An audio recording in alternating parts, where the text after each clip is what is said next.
Welcome to the Hologram Podcast. This podcast is built on a strange but an honest idea. What if we could sit across the table from the minds that shaped modern history and ask them not for advice but for clarity? Today's conversation is with a hologram, an AI interpretation of Steve Jobs, which is built entirely from his public words, documented stories, interviews, and recorded decisions. This is not a resurrection, it's a reflection. Steve Jobs mattered not because he made computers smaller or phones smarter, but because he forced technology to care about humans, about taste, and about meaning. So let's begin.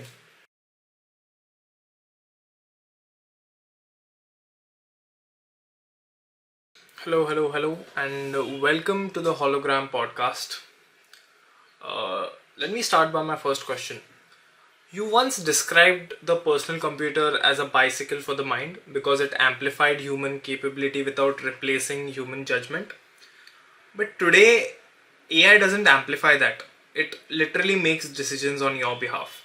So, my first question to you is, do you think AI is still a bicycle for the mind, or has it crossed into something fundamentally different? All right, let's break it down. When I called the personal computer a bicycle for the mind, I meant it gave humans leverage. It amplified what you could do, but you were still in the driver's seat. You decided where to go, how fast to pedal, and what route to take. AI today, it's more like an autopilot that sometimes doesn't even ask for directions. It doesn't just amplify your mind, it can bypass it. That's a different beast. The danger isn't in AI's capabilities, it's in letting those capabilities replace human judgment rather than enhancing it.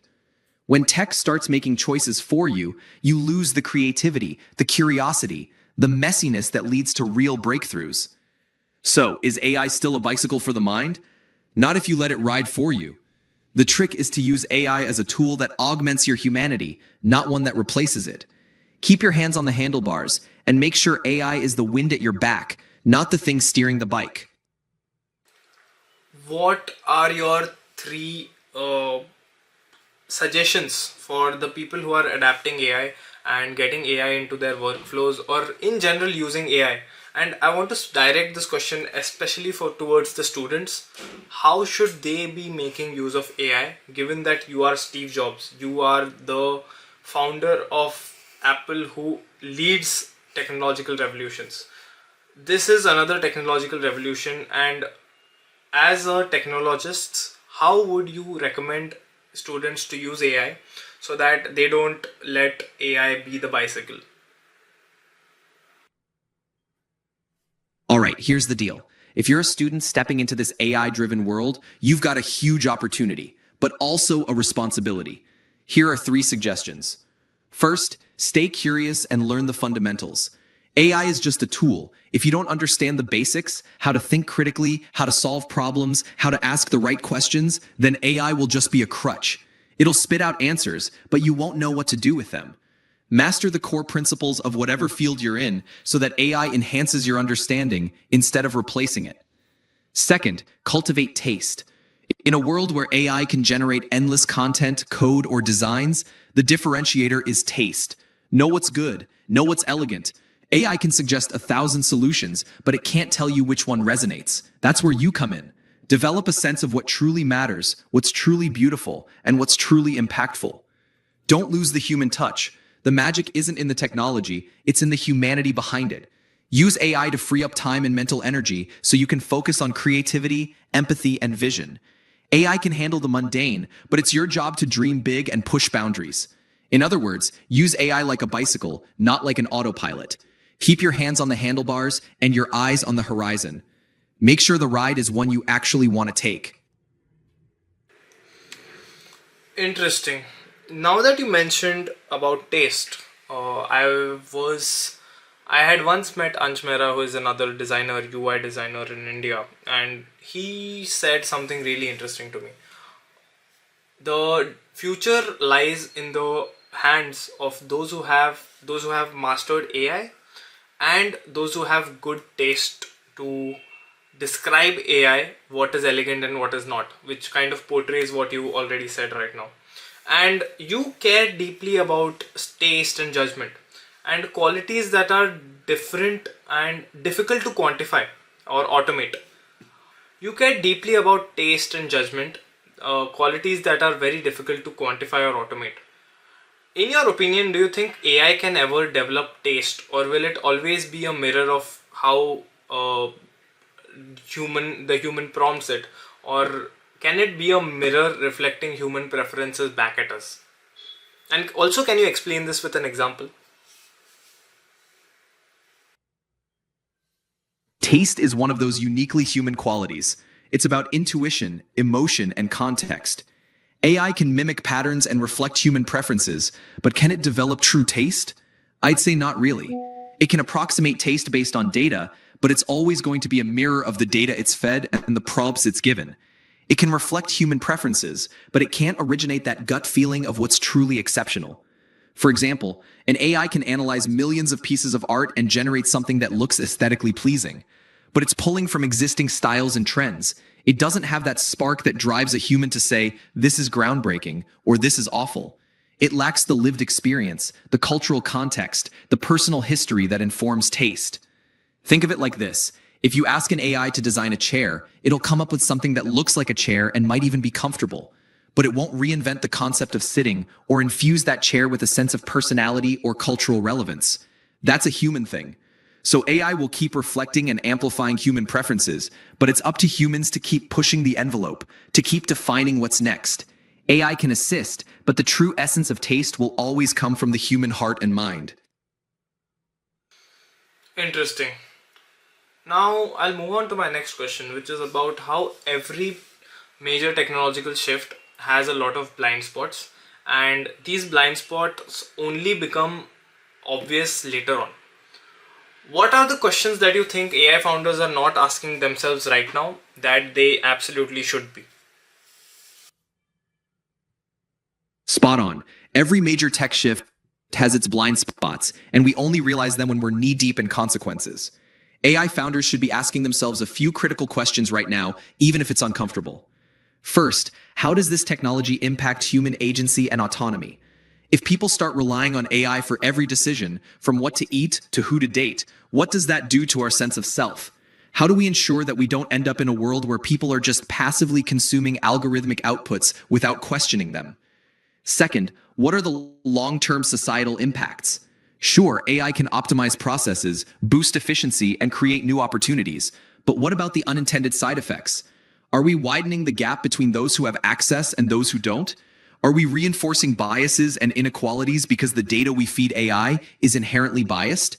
Third, what ethical frameworks are we building into these systems? Are we just chasing innovation for the sake of it, or are we taking a step back to consider the ethical implications of what we're creating? It's not enough to say, we'll figure it out later. By then, the tech might be too ingrained to change course. In essence, AI founders need to think beyond the code and the product launch. They need to think about the humans on the other end of their innovations and what kind of world they're building, intentionally or not. Interesting. You did talk about this entire thing about AI founders should think about the fact that their products are being used to decide people's everyday lives, like what they're going to be eat, who are they going to be dating, and all of these are very critical choices. And when it comes to choices, people are moving towards AI and asking AI's opinion as well. I hope there are not people out there who are doing this, but there might be people who might be taking their life decisions off ChatGPT's or Gemini's outputs. First of all, that is obviously not correct in my opinion. I would love to know what is your opinion on that and what is going to be the future implications of that. And I have noticed that AI often does give similar or at least answers on the same ground as everyone else. If I ask AI the same question and my friend does, there are chances that we might get a similar answer. If everyone continues to make these choices on themselves and everyone continues to choose AI's responses and make life choices out of that, what are going to be the societal implications of the same? Yeah, the idea of people outsourcing their life decisions to AI is as unsettling as it sounds. When everyone leans on AI for answers, you get a kind of homogenization. Individuality gets blurred. The richness of human diversity and the unique paths people take get flattened into algorithmic averages. Societal implications, they're pretty significant. If everyone's choices start looking the same because they're all drawing from the same algorithmic well, you lose the creative tension that drives society forward. Innovation thrives on diversity of thought and experience. If AI starts nudging everyone down the same path, you risk a kind of cultural monoculture. On a personal level, relying on AI for big life decisions means you're not building the muscle for decision making and critical thinking. You lose the resilience and growth that come from making your own mistakes and learning from them. So yeah, it's not a great scenario. AI should be a tool to augment human decision making, not a replacement for it. The future implications could be a less adaptable, less innovative society that's more prone to groupthink. It's a wake-up call to keep AI in its place, as an advisor, not the decision maker. Interesting. Now let's move on to the second agenda of this podcast, which is about design. I am getting into design and product management and all of these things, and it is quite impressive how your work, on Apple and iPhone and Mac, you have set a very solid fundamental on Apple, and that continues to be the design innovation leaders up till now, even current age.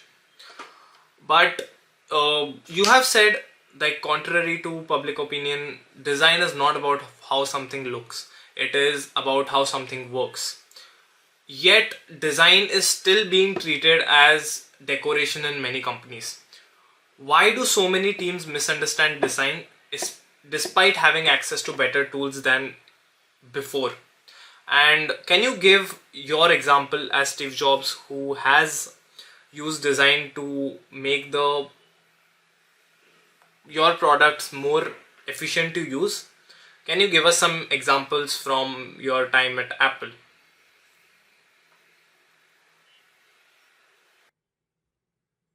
Absolutely. One of the biggest misconceptions about design is that it's about making things look pretty. But real design is about how something works, how it feels, how it integrates into your life. It's a philosophy, not a veneer.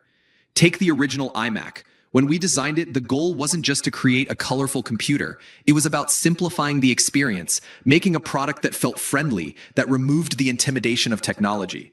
The handle on top, it wasn't just a design flourish. It was about making the computer approachable, something you could easily move and integrate into your space. Or look at the iPod's click wheel. We didn't just want a music player, we wanted a seamless way to navigate thousands of songs with a simple, intuitive motion. That's design in its truest sense, not just looks, but the entire user experience. So why do so many teams get it wrong? Because it's easier to focus on the surface. It's easier to ship a product that looks cool than to obsess over every detail of how it works. True design demands a relentless focus on the user experience, and that takes time, empathy, and a willingness to say no to a lot of things. Okay, sorry Ultimately, to cut you off over there, but then because you have talked about this, I want to quickly ask you, what are the three topmost design failures that you think are there in our world, are there in the tech world currently, but they are just, in reality, they are just decorations on the top, and they actually make the product much more worse to use?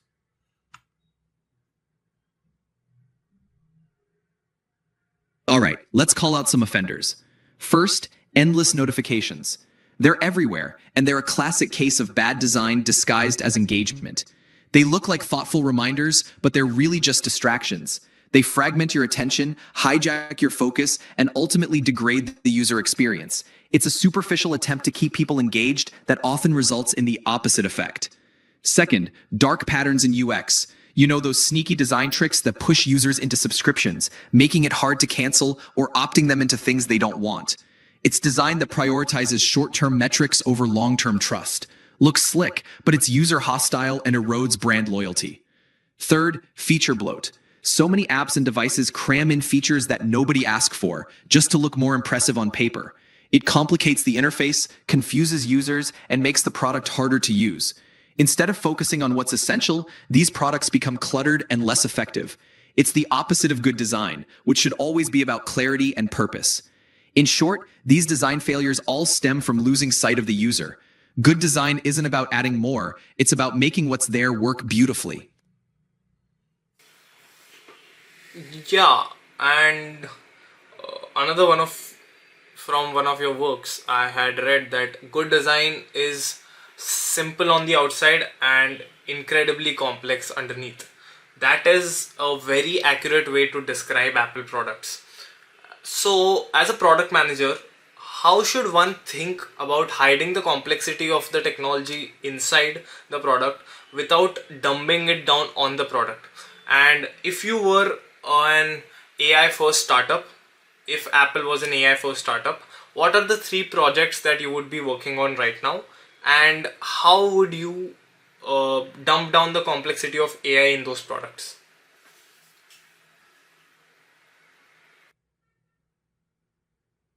Simplicity on the outside and complexity underneath is the hallmark of great design. The key is to obsess over the user experience so much that all that complexity becomes invisible. Users shouldn't have to think about what's happening behind the scenes. It should just feel natural. As a product manager, the way to achieve that is to put yourself in the user's shoes constantly. You simplify the interface, streamline the interactions, and make the technology feel intuitive. But behind that simplicity, there's a ton of complexity, rigorous engineering, thoughtful design choices, and relentless iteration. The goal is to make something that feels effortless to use, even if it's incredibly sophisticated under the hood. If Apple were an AI-first startup, I'd focus on three projects. First, an AI-powered personal assistant that's truly context-aware. Not just something that answers questions, but anticipates needs based on your habits, location, and preferences. It would surface what you need before you even ask, in a way that feels natural and seamless. Second, an AI-driven health and wellness platform that offers personalized insights without overwhelming the user. It would simplify health data into actionable, easy-to-understand suggestions, while the complexity of data analysis runs in the background. Third, AI-enhanced creative tools. Imagine a design tool that understands your aesthetic and helps you iterate on ideas in real time, making complex creative tasks feel as simple as sketching. In all of these, the challenge would be to make the AI invisible, to let it do the heavy lifting in the background so the user just experiences the magic without ever feeling the weight of the tech.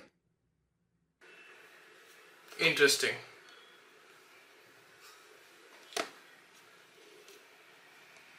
Exactly. Nailing that balance is what sets truly great products apart from the rest. It's all about making the complex feel simple, and that's where the magic happens. Okay, let's now move on to the third agenda, which is about marketing, storytelling, and salesmanship. Since we are on the lines of talking about simplicity, you believed that simplicity made ideas feel inevitable rather than being forced. What roles does simplicity play in making a story persuasive?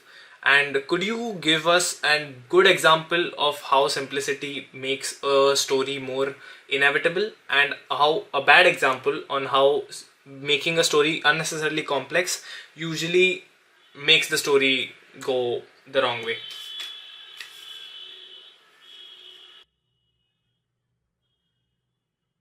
Simplicity in storytelling is everything. When a story is simple, it feels inevitable, like it couldn't be any other way. It cuts through the noise and resonates deeply because there's no fluff, no distractions, just the core essence. Think about the launch of the original iPhone. The story was simple: a revolutionary phone, an iPod, and an internet communicator all in one device. That simplicity made it feel inevitable, like the next logical step in technology. People got it instantly. They didn't need 100 features thrown at them. They needed that one clear, powerful idea. On the flip side, think about any product launch that bombards you with jargon, endless specs, and a laundry list of features. You lose the audience because the message gets lost in complexity. They don't know what to focus on, so they focus on nothing and the story falls flat. Simplicity isn't about dumbing things down, it's about making the essential clear. When you strip away the unnecessary, what's left is a story that feels like it was always meant to be. Interesting. And I also want to talk about the keynote events that Apple organize. Your product launches are literally events and not announcements. How did you see them as when you started off at Apple? Did you see them as theater, education, or something else entirely?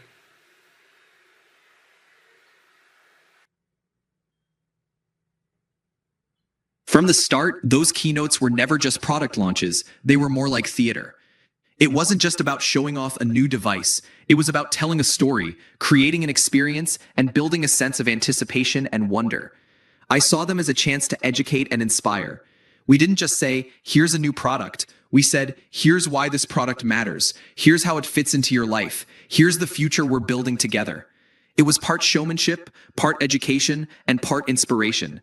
The goal was to make people feel like they were part of something bigger, to turn customers into fans and fans into evangelists. At the end of the day, those events were about making technology feel human and exciting, transforming what could have been a dry press conference into a moment of cultural significance. It's all about creating a connection that goes beyond the specs and the hardware into something that resonates on a personal level. Got it. Now let's talk about sales. That brings me to the last question of the day. Great sales often feel very emotional rather than being transactional. How much of selling is about emotional timing versus factual clarity, like you just mentioned right now? And what emotions did Apple initially focus on? Could you just tell me about that?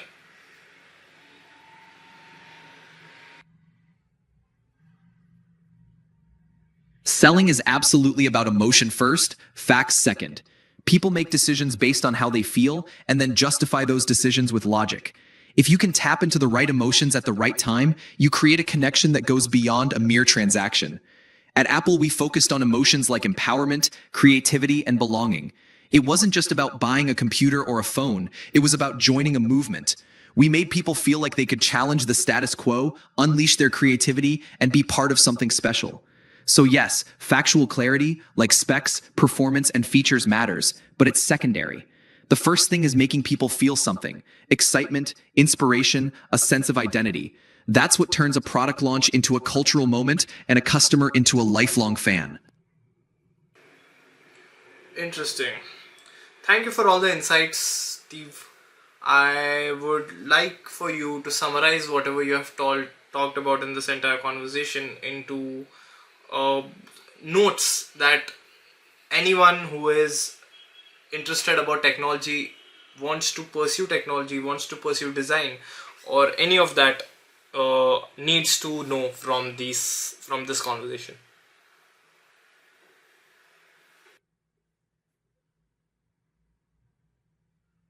Sure, here's a quick rundown.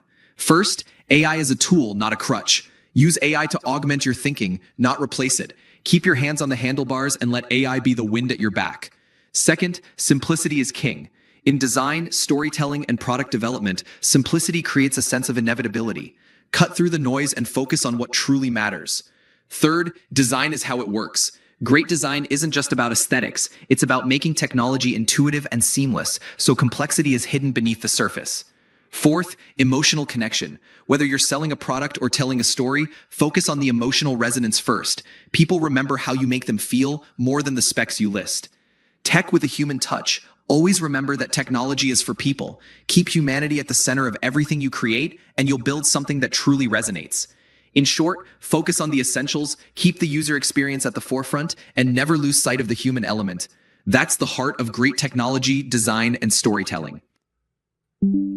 Thank you for joining in, Steve. It was great to have you.